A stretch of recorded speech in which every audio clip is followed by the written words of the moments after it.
চাপ রান্না করার জন্য ফ্রাই প্যানে তেল নিয়ে নিচ্ছি পরিমাণ মতো।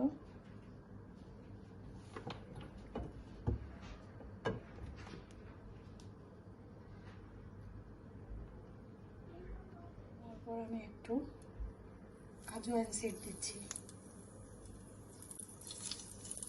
আর একটা হচ্ছে গার্লিকের পেস্ট দিয়ে দিচ্ছি।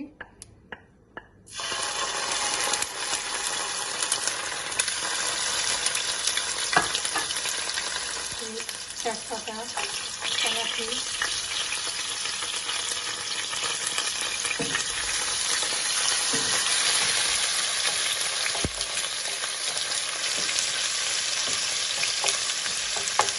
এখন আমি দিয়ে দিচ্ছি পেঁয়াজ কুচি করে রেখেছিলাম দুইটা পেঁয়াজ কুচি।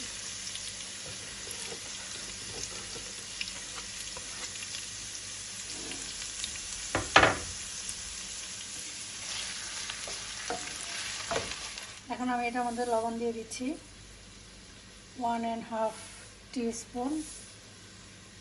আপনারা পরিমাণ মতো দিবেন। লবণটা একটু কম বেশি হলে সমস্যা হয়ে যায় আসলে তরকারিতে।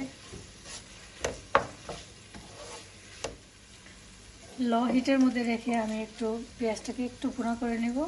ভুনা করার পর আমি আমার চাপগুলো এটার মধ্যে দিয়ে দিই। আমি চাপগুলো ওয়াশ করে রেখেছিলাম, এখন আমি এটা এখানে দিয়ে দিব। দেওয়ার পর আমি এটাকে একটু নেড়ে চেড়ে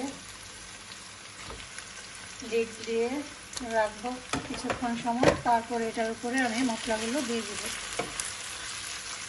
আমি মশলা দেওয়া শুরু করব। আমি হলুদ দিলাম আধা চা চামচ,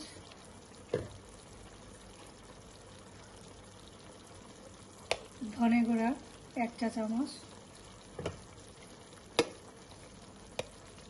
জিরে গুঁড়া 1 চা চামচ,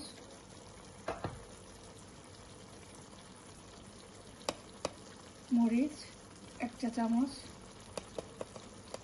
স্বাদ অনুযায়ী আর একটু দিয়ে দিলাম 1/2 চা চামচ।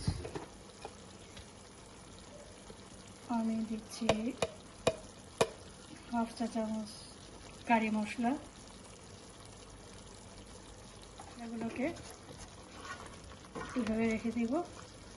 আস্তে আস্তে তার পানির সাথে মশলার পানির সাথে যে মশলাগুলো মিটের পানির সাথে যে মশলাগুলো মিশে যাবে। এখন আমি এটাকে ঢেকে রেখে দেব।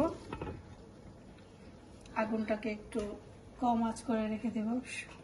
এইভাবে সিদ্ধ হয়ে যাবে আমার চাপগুলো। আমি এটার মধ্যে একটু সামান্য করে পানি দিয়ে দিচ্ছি। পানিটা শুকিয়ে গেলে তারপর আমার চাপ রান্নাটা শেষ হয়ে যাবে। আমার চাপ রান্নাটা হয়ে গেছে, পানি শুকিয়ে একদম ইয়ে হয়ে গেছে, ভুনা ভুনা হয়ে গেছে। আমার রেসিপিটা যদি আপনাদের ভালো লাগে আপনারা আমার চ্যানেলটাকে সাবস্ক্রাইব করবেন এবং শেয়ার করবেন। Thank you.